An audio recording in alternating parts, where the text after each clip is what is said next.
Good evening, everyone. I'm Kevin Hodge. Tonight on your WZMQ 19 News, tensions are boiling over in Lansing as Michigan lawmakers clash just weeks after passing the state budget. It's all about hunting and fishing fees, and one senator isn't holding back.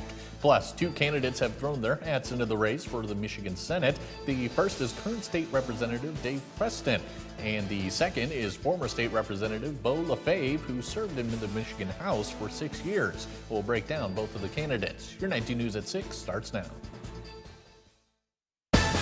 Live from the UP, this is WZMQ 19 News at 6.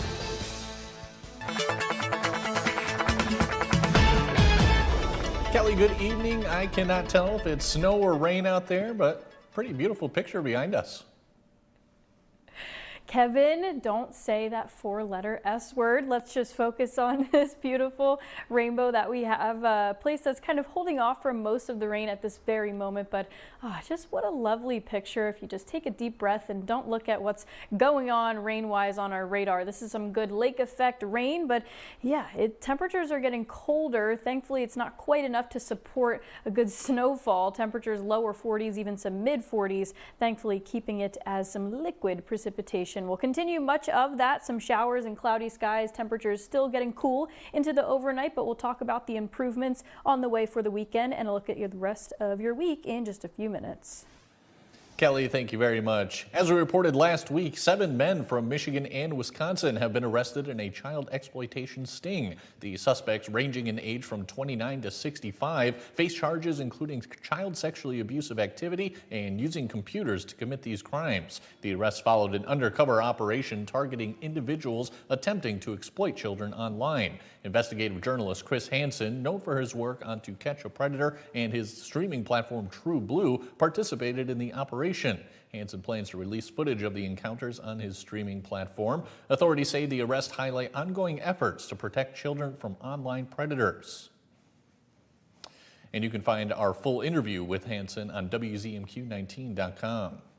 Michigan lawmakers are back in Lansing, but just 2 weeks after passing a state budget, tensions are flaring again between the House and Senate. A key part of the budget agreement was to avoid raising fees on hunting and fishing licenses, but Tuesday the Senate passed 2 bills that would do just that, prompting frustration from House leaders who say the bills violate their deal. Republican Senator Ed McBroom spoke against the bills, criticizing the Department of Natural Resources for how it uses funding. We're going to right now foist a huge fee tax increase on sportsmen and women in this state to fund a department that won't then use the dollars to do the thing they said they're going to do. House leaders say the bills are dead on arrival in their chamber. We'll have more tonight at 11. There are 2 new candidates in the race to fill the Michigan Senate seat representing the UP. State Representative Dave Preston has announced his campaign for the Michigan Senate's 38th district seat. Preston is currently serving his 2nd term in the Michigan House of Representatives as the lawmaker for the 108th district, which includes a majority of the southern UP. As State Senator Ed McBroom reaches his term limit in the state legislature, the seat will be open for the first time in 8 years. Currently living in Cedar River, Preston is a small business owner and first responder. He says his top priorities would include creating good-paying jobs, defending affordable energy, and expanding rural health care access. Fellow UP lawmakers Representative Carl Bonack, Greg Markinen, and the current senator for the 38th district have all expressed support for his campaign. A former state representative has also announced his candidacy for that open Senate seat. Bo LaFave served in the Michigan House for 6 years until he hit his term limit in 2022.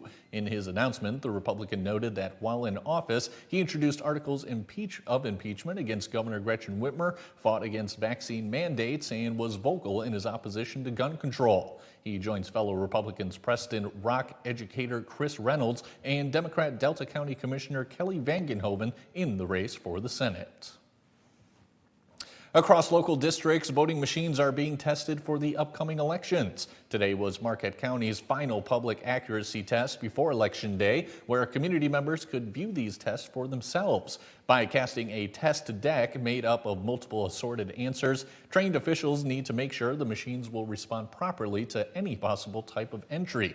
This testing is required by law before every election. The Marquette County Clerk says it's important to provide the public with transparency. Making sure that the machine is working accurately before the voter actually goes in to vote on Election Day. It is a very secure system. I feel very confident.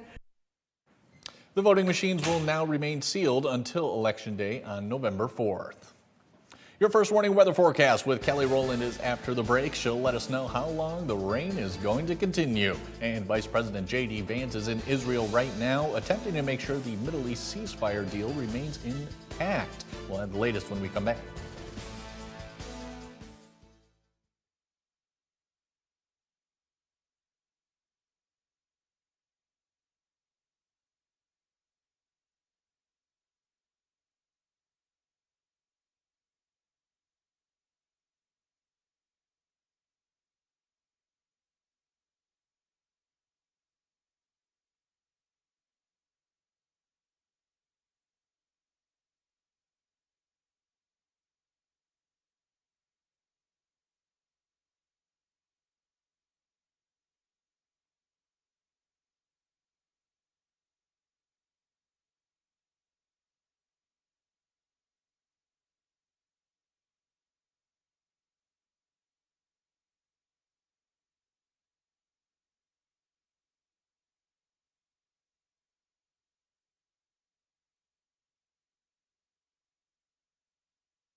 Now, WZMQ TV 19 First Warning Weather with meteorologist Kelly Rowland.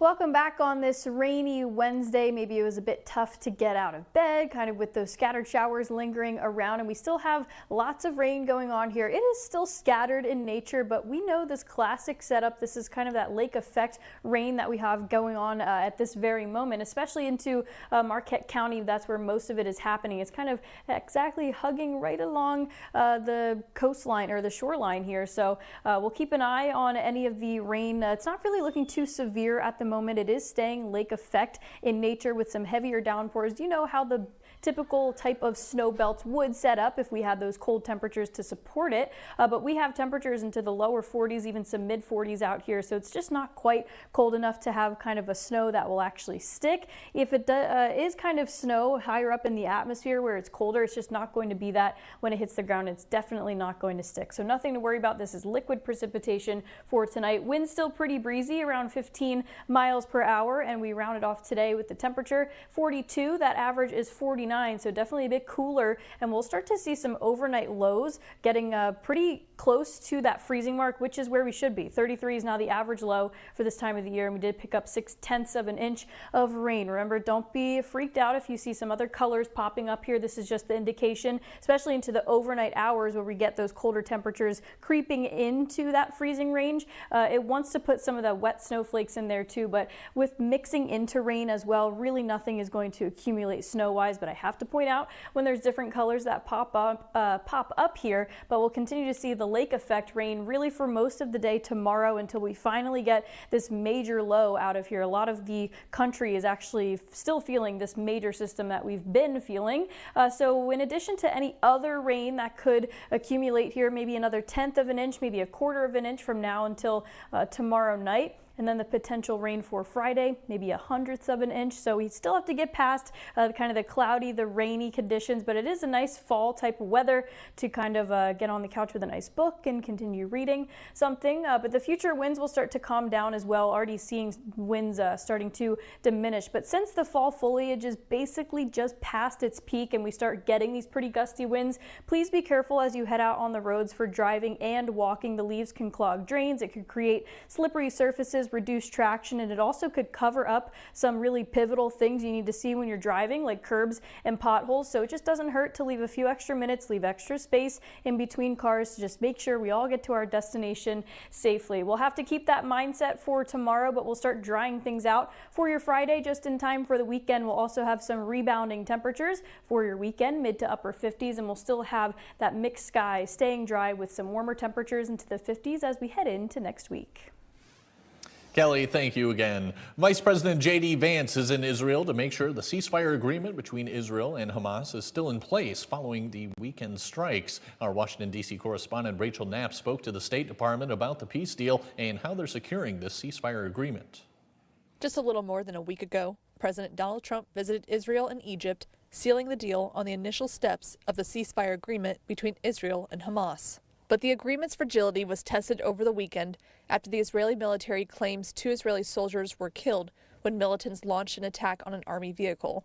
Hamas officials quickly disavowed the attack, but Israel issued a strike in retaliation. It's not easy. I never said it was easy, but what I am is optimistic that the ceasefire is going to hold and that we can actually build a better future in the entire Middle East. During his trip to the region, Vice President J.D. Vance acknowledges the difficulties of maintaining the agreement, but believes it will last. That's going to take a little bit of time. We're talking about how to set up the security and humanitarian apparatus to put all this in place.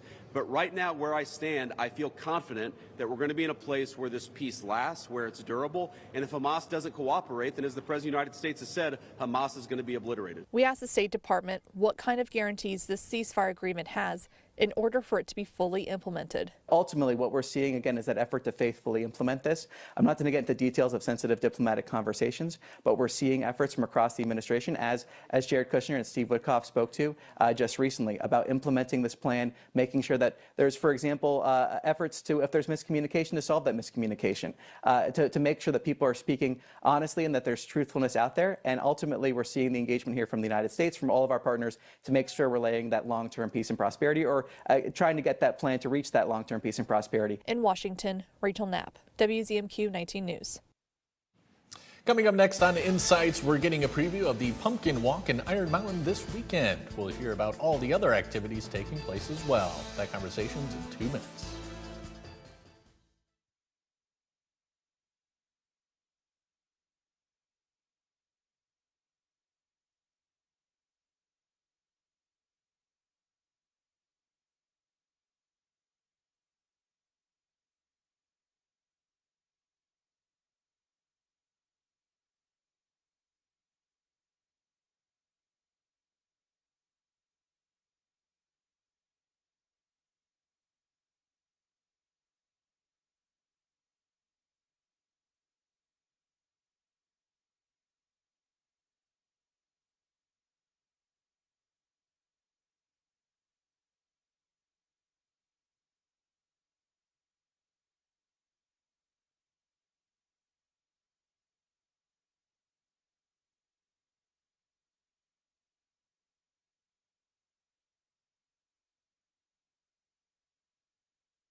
You're watching WZMQ 19 News, live and local, with Kevin Hodge.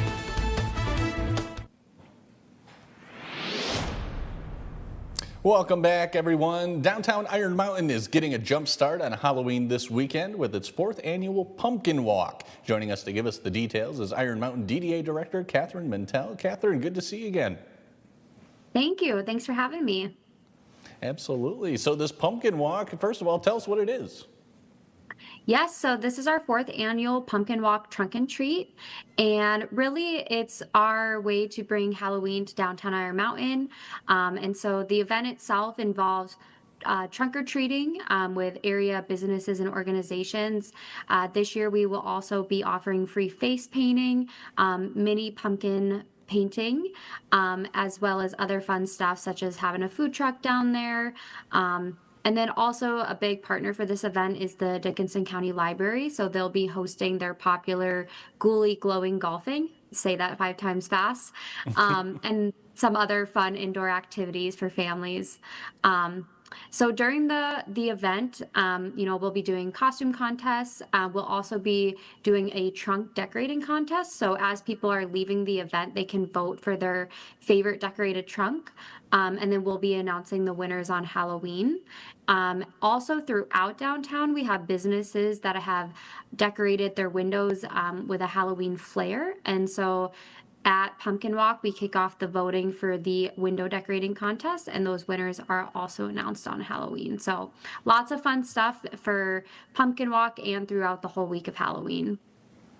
All right, excellent. You mentioned all the businesses. Can you tell us how many businesses you think are participating this year? Oh, this year we have an array. We have some local organizations, school groups that are doing it, and businesses. I think we have about 12, but we always get a few last minute signups as well. And really this event, it brings so many families downtown. So I'm always encouraging people. It's a great way to get in front of families. I think last year we saw about 800 kids, so about 1,900 people total. And this year, if the weather holds out, we expect even more to be downtown. All right, good stuff. And I understand there's some prizes up for grabs. Can you tell us about those? Yes, so thank you to our wonderful sponsors, Marshfield Medical Center Dickinson and First National Bank and Trust. Thanks to their sponsorship, we're able to put on this great community event.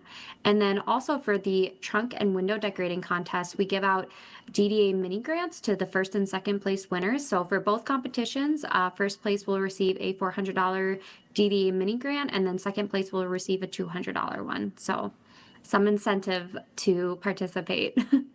Yeah, I'd say so. Good stuff. Catherine, so we're right in between summer tourism and the winter holidays. So what does events like these mean for the downtown businesses? We have a slew of fall events that I think bring people downtown. We have this Pumpkin Walk is really a fun one. We actually have 2 businesses that are going to be hosting trick-or-treating right at their business, and other businesses around downtown are hosting their own events just throughout the holiday season.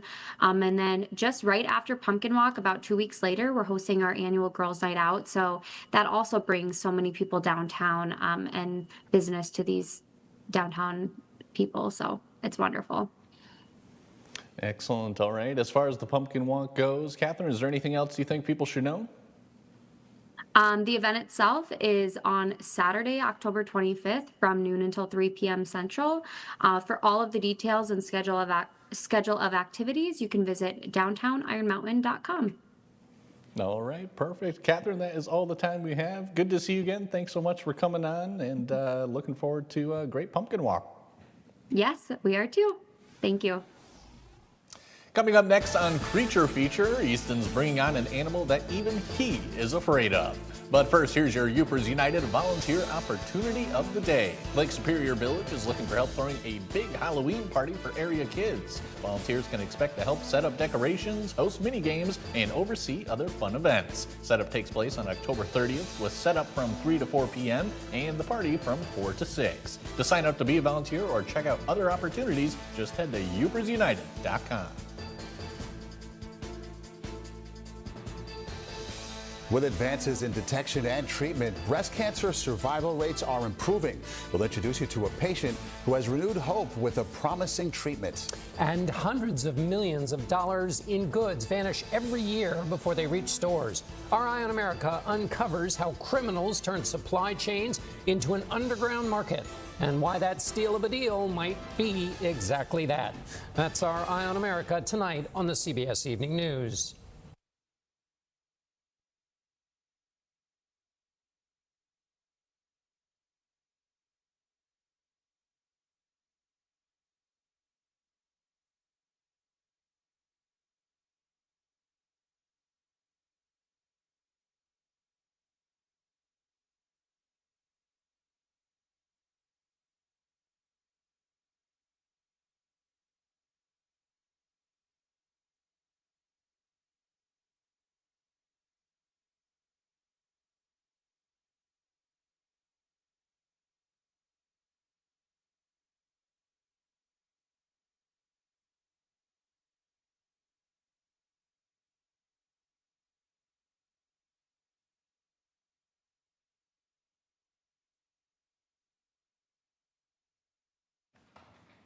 $1,300s.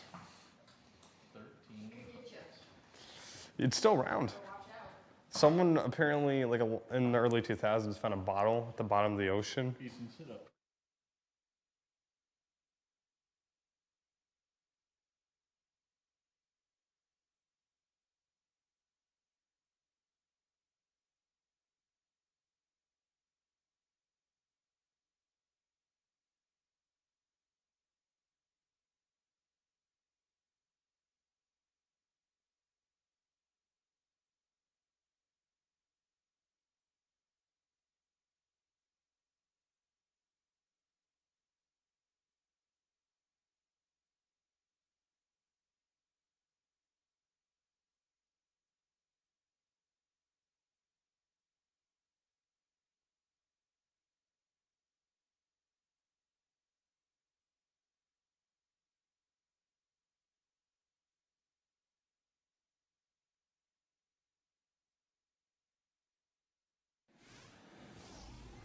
Welcome back, everyone, and welcome back, Easton. So since we started Creature Feature, you've had spiders, snakes, and even cockroaches all over you, Easton. But today we have one that you are actually afraid of. Who do we have here? This is Bob. Bob is a rat. Yeah, out of all the animals I've encountered and worked with or been around, which does include crocodiles down in Costa Rica, some very venomous types of snakes, very venomous types of spiders. Bob here, well, he's pretty friendly, but rats in general take the cake for my most feared animal at the moment. Why is that, Easton? It's just it's so odd to hear that coming from you. Yeah, I mean, it's a little bit of mix, no offense to the rats, a little mix of disgust and fear. I've been bit a couple of times by these guys, and I still work with them, but their teeth are extremely painful when they get nibbled, or when you get nibbled on by them. Right. Instead of having sharp fangs like most animals do and most mammals, they have that rectangular shape to them that gives it more of a gashing effect, which it can really cause some problems. You want to crawl around? Yeah. Bob here is friendly. He's never bit me. He does pee on me a lot, though. That's another thing. These guys always pee and poop on me a lot more than reptiles do. Reptiles tend to just do it once and it's over with, if we remember what Ferdinand did. Right, I do remember what that tortoise did, Ferdinand. That was quite the cleanup afterwards, Easton. Yeah. And even just in the couple of minutes when you were sitting down here, we already have a mess on our hands. Luckily, we cleaned it up for the most part. But Easton, tell us about their role in one of the deadliest illnesses ever in the war. Yeah, so we had the bubonic plague back in the 1300s, between 1340s and 50s. And these guys helped spread it all over Europe, from Asia to Europe, with the help of the Mongols too. The Mongols would take the corpses, they would throw them out, and then the rats would eat from them, and they'd get fleas on them that have the plague in them. They'd go into a household, the fleas would jump off, spread the plague, and that's how it spread all over Europe, is one of the ways. Sure. They still can do that today. These guys, if you go to New York or any big city, you will find them. They live in sewers. They are very clean animals, I will admit. They do know how to bathe themselves, but they usually bathe themselves in any kind of water they can find that's nice and good temp, like room temp just Sure. about. So that could be sewer water that they're bathing themselves in, which can also be really gross. So they don't really tell the difference. They're just trying to get the dirt off their tail. They are clean animals, but at the same time, they can also be very not clean animals. Bob here is a Dumbo rat, actually, if you guys look at his ears. He's got those big little things. But they are fairly good parents. They will take care of the babies. I will admit, they're very intelligent animals, too. They can solve mazes very well. They can recognize in different kind of memorization things, like what gives them the treats and that kind of stuff. They just need like an end goal. They're very almost as intelligent as humans, in my opinion, or some humans, which Right. I think is another reason to be afraid of them. They're another intelligent species that, could cause some problems. They're also one of the reasons I suggest to people do not feed live, because number one, it's terrible to do that for the rat's sake. I mean, I am afraid of them, but I don't want them to get hurt or anything, or be afraid when they're getting, eaten. Also, these guys can take on predators. They're kind of like the cockroaches in the mammal world. They will survive no matter what. That means if they have to fight that snake, they will fight the snake, and they will sometimes win. I've seen cases where somebody like Bob here has taken down yellow anacondas, which is a 7 to 10 foot snake that one of them got. Hi, you want to look at the camera? Probably because of those special teeth then. Oh yeah, those teeth. Yeah, all right. We got an animal that you are afraid of, Ethan. Yeah. It blows my mind, but I appreciate you braving Bob here and coming in, as always, for us. Yeah, thank you for having us. All right. All right. Final look at weather coming up after this.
Welcome back. We have some raindrops on our 19 News downtown Marquette Skycam and some slick roadways, so please be careful as you continue your evening commute. And even for tomorrow morning, we'll continue to see kind of these lake effect rain bands continuing to move on through. So into areas like Marquette, Escanaba, and into Houghton, we'll still see some widely scattered to scattered showers over the next few hours or so, and we'll slowly start to taper things off slowly but surely closer to the weekend. Make sure to come right back here later tonight for another update on your forecast.